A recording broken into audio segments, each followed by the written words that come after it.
मुझे पाने मेरे लिए कर्म करने या भक्ति करने के लिए सबसे पहली और अनिवार्य आवश्यकता होती है मानसिक शक्ति की। उस मानसिक शक्ति को अर्जित करो। ओम जय राम जी। मित्रों, इसके पूर्व की आप हमारे इस वीडियो को देखना प्रारंभ करें, मैं कुछ निवेदन करना चाहता हूँ। जन जन तक पहुँचो, जहाँ अंधकार है उस मन तक पहुँचो जहाँ मेरी पुकार है। भगवान के इस आदेश के अनुपालन में मैं भगवान की वाणी को आप तक पहुंचाने का एक गिलहरी सा प्रयास कर रहा हूं। ये साक्षात भगवान की वाणी, जैसे गीता भगवान श्री कृष्ण के श्रीमुख से भक्त अर्जुन जी के माध्यम से संपूर्ण विश्व प्राणी मात्र को प्राप्त हुई, उसी तरह से आज के समय में भगवान पुनः उसी गीता को नए रूप नए कलेवर में आज के मनुष्य की मानसिक ग्रहणशीलता और सोच के अनुरूप पुनः उसको प्रस्तुत कर रहे हैं। तो अगर आप अपने जीवन को पूर्ण रूप से निर्भय, निश्चिंत और आनंद युक्त बनाना चाहते हैं, सारी समस्याओं, बाधाओं, रोगों, कष्टों से मुक्ति चाहते हैं और चाहते हैं कि आप और आपका परिवार पूर्ण सुरक्षित रहे, तो इस वीडियो को अवश्य सुनें।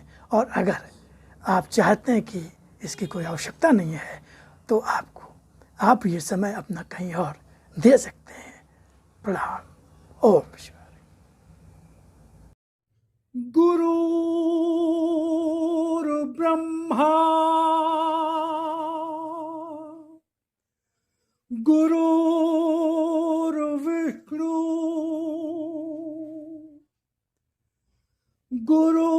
गुरुर्देवो महेश्वरा गुरुर्साक्षात्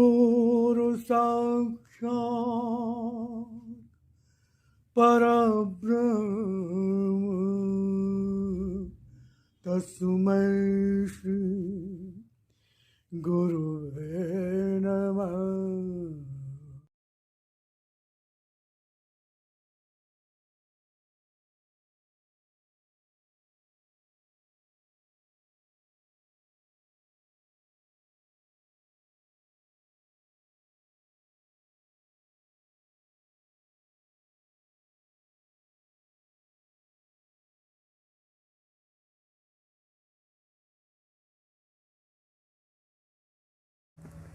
तो मैं यही बता रहा था कि मात्र आस्था का शब्द कह देना ही आस्था नहीं, अखंड पाठों को जीवन से बांध देना भी आस्था नहीं, आस्था के रूप में फल फूलों का अर्पण कर देना भी आस्था नहीं। यह बहुत ही कठिन और दुर्लभ राह है जो हर मनुष्य नहीं पा जाता।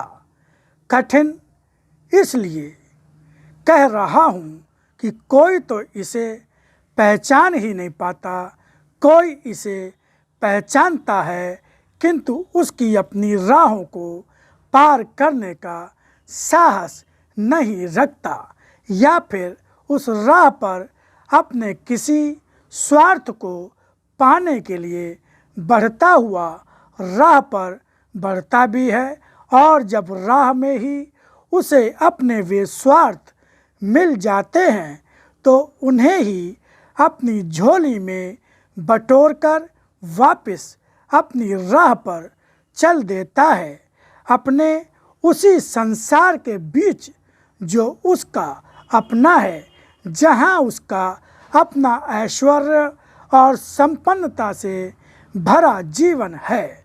सुखों और साधनों की संपन्नता उसके जीवन का बहुत बड़ा संचय जान पड़ते हैं, किंतु उसकी अपनी बुद्धि में सत्य और असत्य की पहचान नहीं होती, इसीलिए भटक जाता है। सत्य को छोड़कर असत्य में भटक जाता, असत्य के ही संचय में जुट जाता है। क्या यही आस्था है? क्या उस रूप में मनुष्य मात्र आस्था का आवरण ओढ़े भटक नहीं रहा? अब जो दुर्लभता वाली बात बता रहा हूँ, कह सकते हो कि आस्था की राह में दुर्लभता वाली बात कहाँ पर आ गई, किंतु है दुर्लभता भी वह इस अर्थ में कि तुम्हारे संसार में मार्गदर्शकों की कमी नहीं। अनेकों पग पग पर बिखरे पड़े हैं जो तुम्हें हर क्षण मार्ग दिखाने को तैयार हैं, किंतु वास्तव में वे क्या हैं, क्या तुम नहीं जानते?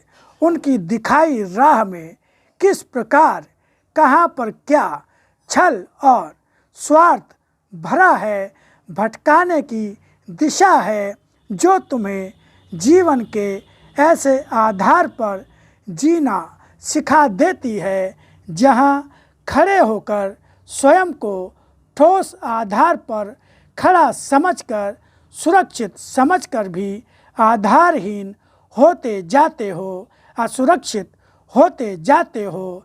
तुम्हारा आधार इतना खोखला होता है कि उस पर टिका जीवन कब किस क्षण गिरकर नष्ट हो जाए, तुम्हारी बुद्धि समझ नहीं पाती। यह भी भाग्य ही होता है कि इंसान को सही रूप में मार्गदर्शन मिल जाए, जो मात्र राह दिखाना ही ध्येय मानकर तुम्हें राह दिखाए, सही अर्थों में ही सत्य और धर्म की राह दिखाए। जो आज मुझे पहचान कर भी नहीं पहचान रहा, क्या उसका ही दुर्भाग्य नहीं? कभी दुर्भाग्य से, कभी उस राह को न जानकर ही आज मनुष्य भटक रहा है।